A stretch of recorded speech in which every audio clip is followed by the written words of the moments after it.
Olá, tudo bem com vocês? Meu nome é César. Seja muito bem-vindo a este canal. Eu quero estender a você o meu mais cordial e sincero abraço. Mais uma vez, eu estendo a você as cordiais boas-vindas. Então vamos direto ao nosso assunto, né? Nesse vídeo, eu quero tratar do assunto do arrebatamento. Vamos falar um pouco do arrebatamento. Mas vamos entrar na epístola do apóstolo Paulo, né? Toda vez que eu vou gravar vídeo, esse vigilante ele passa, parece que ele adivinha. Tá, mas vamos deixar o vigilante de lado, hein? Ele está fazendo o trabalho dele, né? Então, o assunto que eu quero tratar seria o arrebatamento. Então, um texto bíblico, né, que é muito usado pela tradição, quando o assunto é arrebatamento, eles falam muito da epístola do apóstolo Paulo. Quando o apóstolo Paulo ele se dirige aos Tessalonicenses, então o apóstolo Paulo ele fala, ele não entra em detalhes acerca da ressurreição, né? Ele diz o quê? Que dada a ordem, soando a trombeta, os mortos em Cristo ressuscitam primeiro. Aí ele diz, depois nós, os que ficarmos vivos, seremos arrebatados juntamente com eles nas nuvens. E assim estaremos para sempre com o Senhor. Então nós vamos tratar desse assunto, né? Vamos dissecar essa passagem. Então eu vou usar a Bíblia Viva, né? E eu vou comentar essa passagem tendo como viés a visão preterista. Então vamos ver qual é o ângulo de visão que o preterismo traz acerca dessa passagem de Paulo. Como que isso é visto, como que isso é considerado na visão preterista. Então, eu peço a você que fique até o final do vídeo. Tá? Então, se você pode, desde já, peço a você que pegue a sua Bíblia, porque agora nós vamos adentrar a nossa leitura. Então, vamos à Epístola de Tessalonicenses. Bom, primeira Epístola dos Tessalonicenses, capítulo 4, a partir do versículo de número 15. Posso dizer-lhes diretamente do Senhor, que nós, os que ainda estivermos vivos, quando o Senhor voltar, não subiremos para encontrá-lo antes daqueles que já morreram. Pois o próprio Senhor descerá do céu com um potente clamor, com o brado do arcanjo e com o toque da trombeta de Deus. E o Senhor descerá dos céus, e os mortos em Cristo ressuscitarão primeiro. Então nós, os que ainda estivermos vivos, seremos arrebatados até eles nas nuvens, a fim de encontrarmos com o Senhor nos ares, e ficaremos com ele para sempre. Não é isso?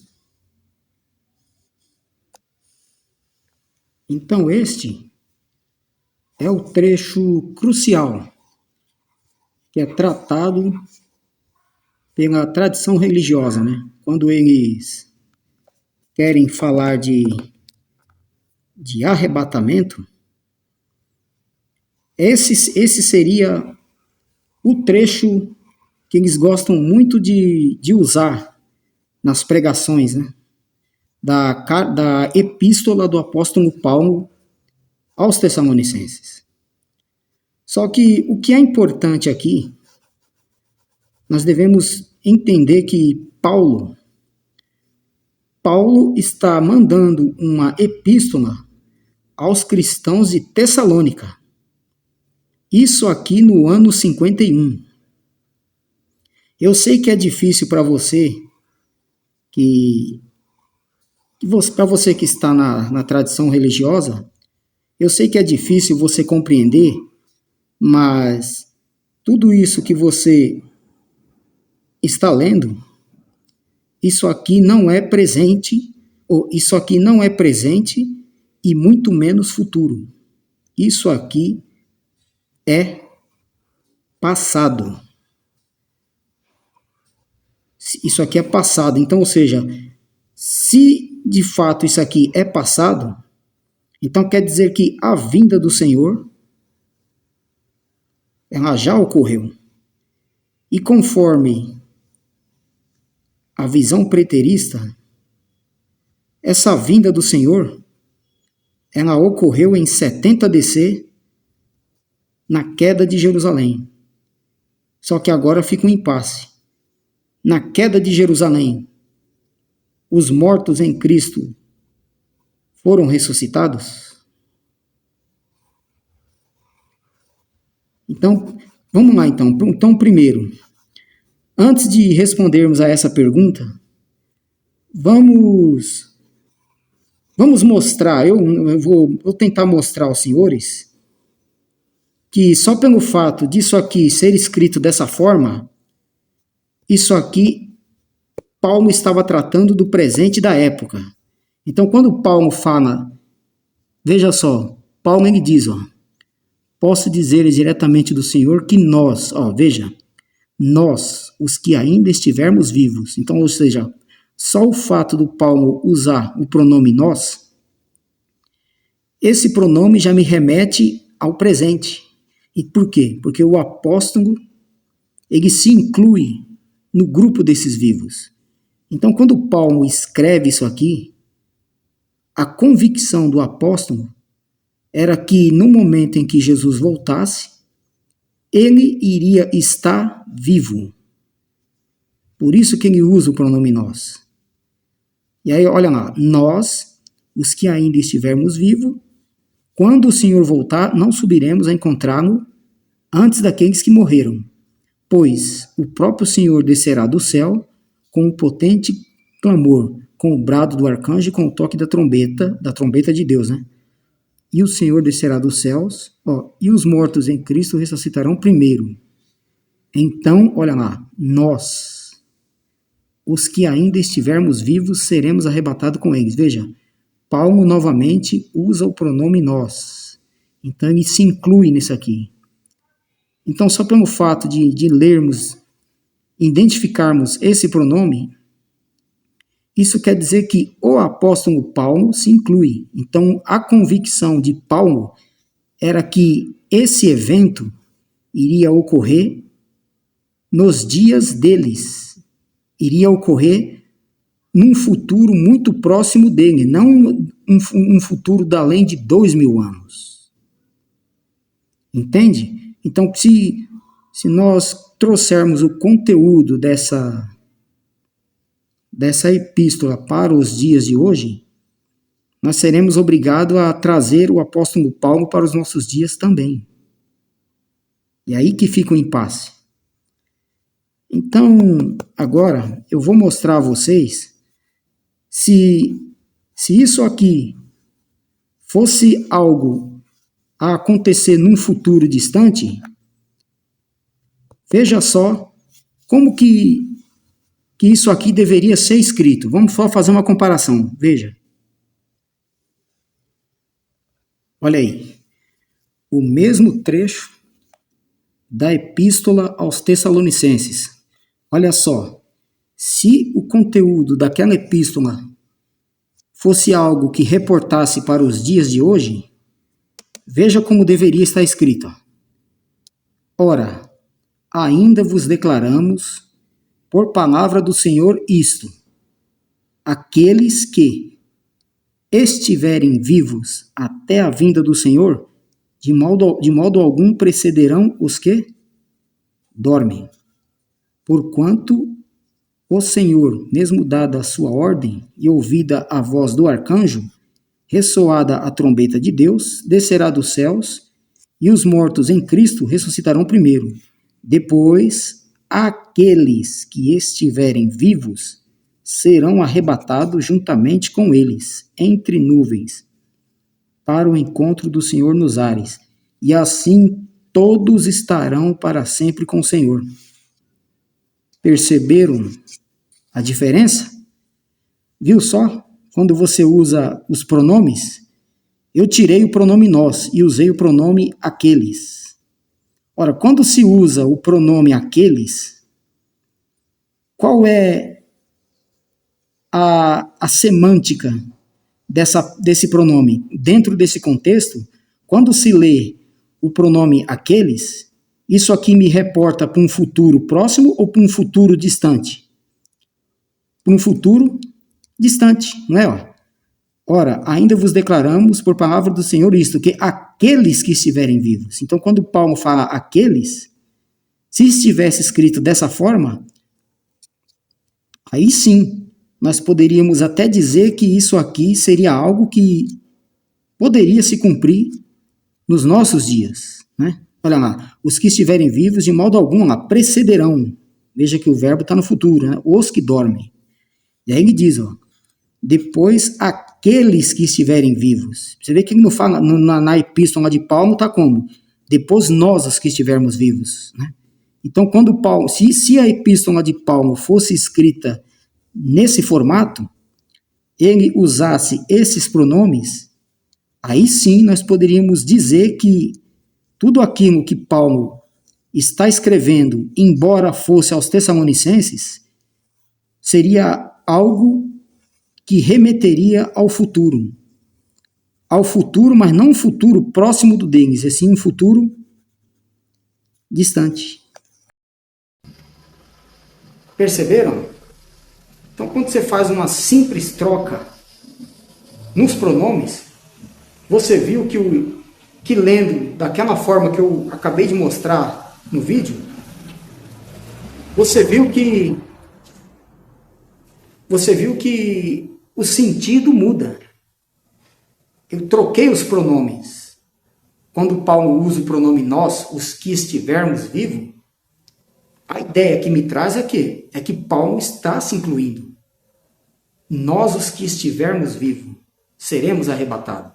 Então, quando Paulo ele usa esses pronomes, a ideia ali é que o conteúdo daquela epístola, aquilo que Paulo está tratando, iria se cumprir no futuro, mas não um futuro muito distante, era um futuro próximo do deles. Agora, se fosse um futuro distante, um futuro da além de 2000 anos, que chegasse até os nossos dias, a epístola de Paulo teria que ser escrita exatamente do jeito que eu mostrei aí. Ó. Ao invés de ele usar o pronome nós, ele teria que usar o pronome aqueles. Aqueles que estiverem vivos no dia que o Senhor voltar. Então você vê que quando se lê dessa forma, o futuro que isso me remete não é o futuro mais próximo do deles, é um futuro muito distante. Vocês entendem agora por que o conteúdo da epístola aos Tessalonicenses, para nós que estamos lendo isso aí, ele é um passado? Por quê? Porque se cumpriu nos dias deles. Então, dito isso, agora nós temos que entender uma coisa. Como então nós podemos afirmar que se Jesus voltou no ano 70, como então que eu posso assegurar que a ressurreição aconteceu? É aí que nós devemos entender agora qual é a natureza dessa ressurreição. Porque se formos pensar, nós cairmos no senso comum da tradição e achar que a ressurreição é de âmbito físico, então aqueles que são futuristas vão ter um forte argumento contra o preterismo. Por quê? Porque eles já dizem, né? Olha, se Jesus voltou em 70, então ninguém viu os mortos serem ressuscitados. Por quê? Porque na mente deles a ressurreição tem que ser física. Agora vamos ver como que Paulo trata desse assunto da ressurreição. Porque quando Paulo falou da ressurreição em Tessalonicenses, Paulo foi muito sucinto. Então, quando Paulo escreve desse mesmo assunto aos Coríntios, Paulo ele se aprofunda mais. Então, vamos ler a epístola aos Coríntios. Vamos ver como que Paulo trata desse assunto de uma maneira mais minuciosa. Então, vamos à epístola aos Coríntios. Então, aqui na 1 de Coríntios, no capítulo 15, a partir do versículo 35, o apóstolo Paulo começa a tratar do assunto da ressurreição. Então, esse assunto ele é vasto. Então, eu vou ler só o versículo 35, só para contextualizarmos. Alguém, entretanto, poderá perguntar: como é que os mortos ressuscitarão? Que tipo de corpo terão eles? Então, alguém fez essa pergunta a Paulo. E aí, no decorrer da epístola, o apóstolo Paulo ele começa a fazer uma série de comparações. Então, ele diz que há diferente tipo de estrela, umas estrelas têm um brilho maior do que o da outra. Então, Paulo começa a distinguir as diferenças de aspecto entre estrelas, entre seres vivos, né? Ele diz que os peixes têm um tipo de carne e um é o tipo de carne do homem também. Então, Paulo ele começa a fazer uma série de distinções, né? E aí, quando chegamos no versículo 42, veja, olha o que Paulo diz. Depois de fazer diversas comparações, né? Ele diz que o Sol e a Lua e as estrelas diferem uma das outras em sua beleza e seu brilho, né? Ou seja, tem diferentes tipos de corpos, né? Corpos celestes e corpos terrestres. Olha agora o versículo 42. Ó. De igual modo, será com a ressurreição dos mortos. O corpo que é semeado é mortal, mas quando ressuscita é imortal. Os corpos que agora possuímos causam-nos desonra. Entretanto, estarão cheios de glória quando ressuscitarmos. Eles são semeados em fraqueza, porque agora, olha só, são corpos mortais, mas quando ressuscitarmos, eles estarão cheios de força. Quando morrem, são apenas corpos, olha isso, corpos humanos. Porém, quando ressuscitam, são corpos espirituais. Como existem corpos naturais, assim também há corpos espirituais. Prestou atenção? Corpos humanos e corpos espirituais. Qual é o corpo que ressuscita? É o corpo humano ou é o corpo espiritual? Aqui não está dizendo que é o corpo espiritual? Então, a natureza da ressurreição que é tratada por Paulo não é a ressurreição de corpos humanos. Corpos humanos saindo dos túmulos. Os corpos que são ressuscitados são corpos espirituais. Então, quando você lê lá em Tessalonicenses, quando Paulo fala que, dada a ordem da trombeta, e os mortos em Cristo ressuscitarão, a natureza daquela ressurreição é isso aqui, ó. São corpos espirituais. Então é por isso que, quando a escatologia preterista ela prega que Jesus voltou, e aí os futuristas, na tentativa de nos rebater, eles dizem o quê? Ah, mas se Cristo voltou no ano 70, como que ninguém viu os mortos sendo ressuscitados? Ninguém viu a ressurreição dos mortos. Não viu por quê? Porque os corpos eram corpos espirituais. Entende? Então vamos continuar a leitura no versículo 46. Eu vou ler o 45. as Escrituras nos dizem que o primeiro homem, Adão, recebeu um corpo natural, ou seja, um corpo humano, né? Mas o último Adão é mais do que isso, pois ele é espírito vivificante.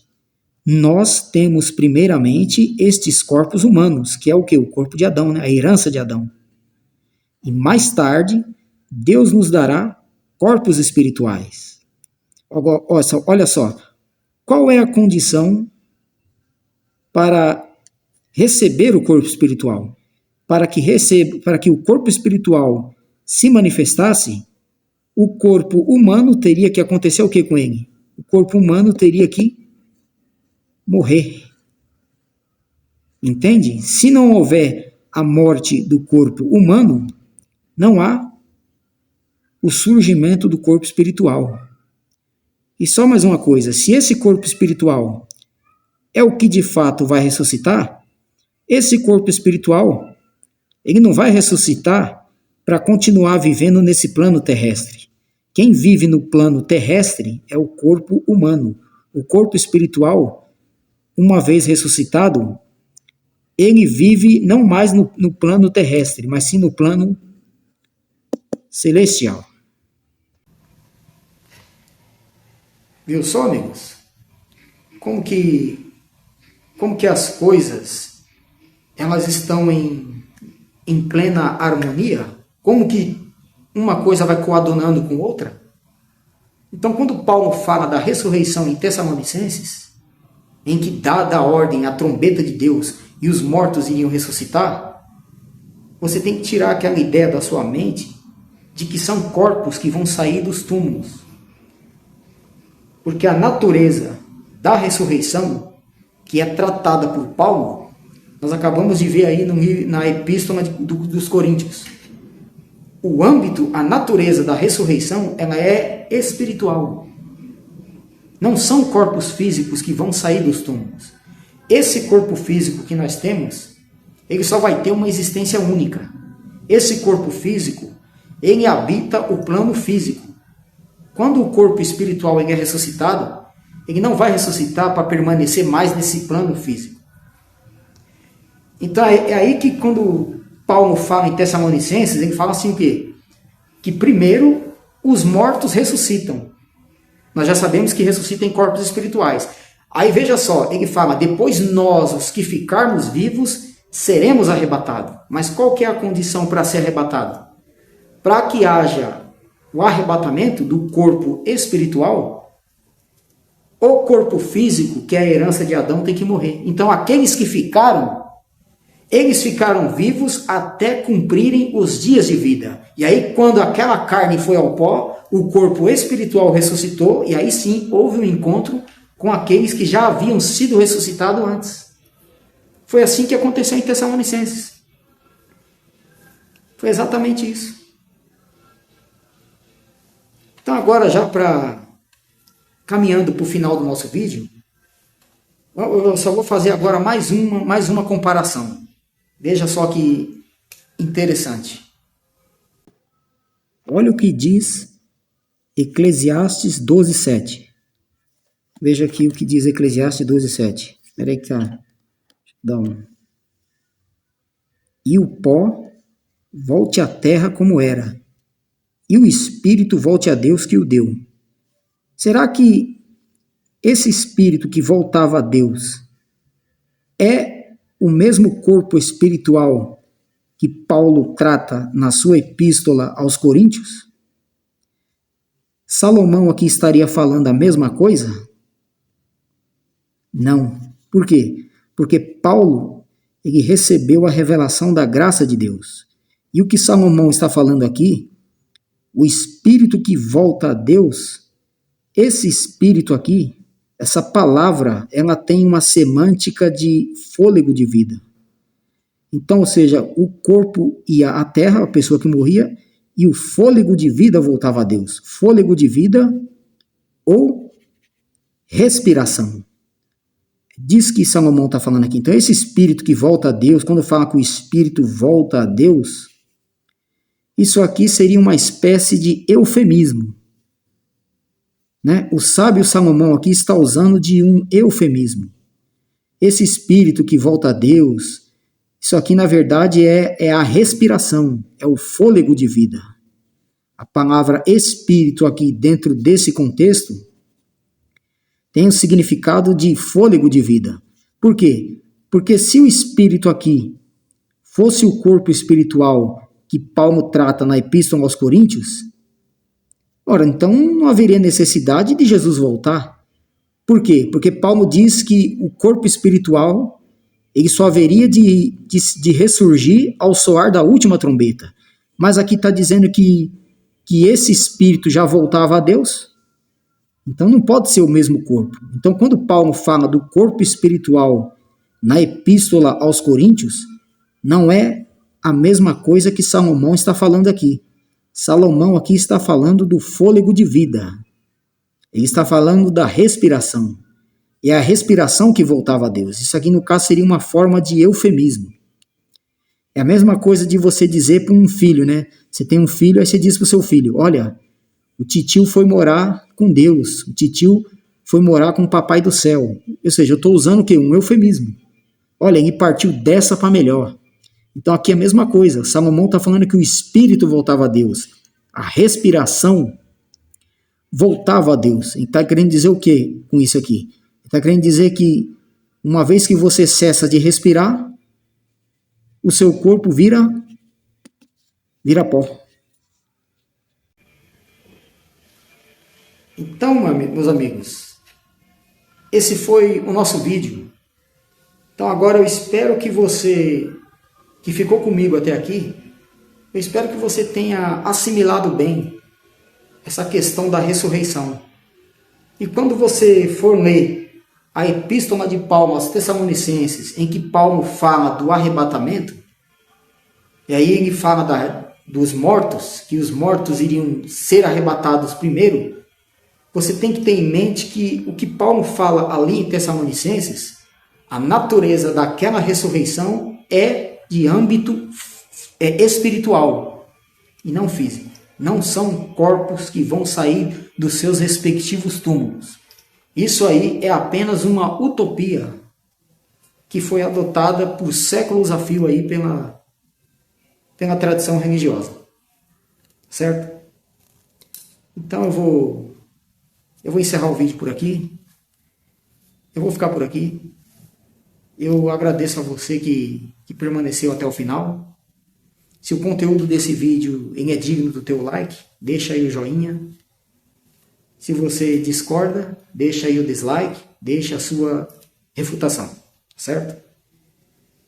Eu lhe desejo um bom início de semana e que as bênçãos do Eterno possam prosseguir em todo o decorrer dessa semana. Esse é o meu fiel e sincero desejo. Então eu fico por aqui. Um fortíssimo abraço. E eu volto em tantos outros vídeos. Tchau, tchau.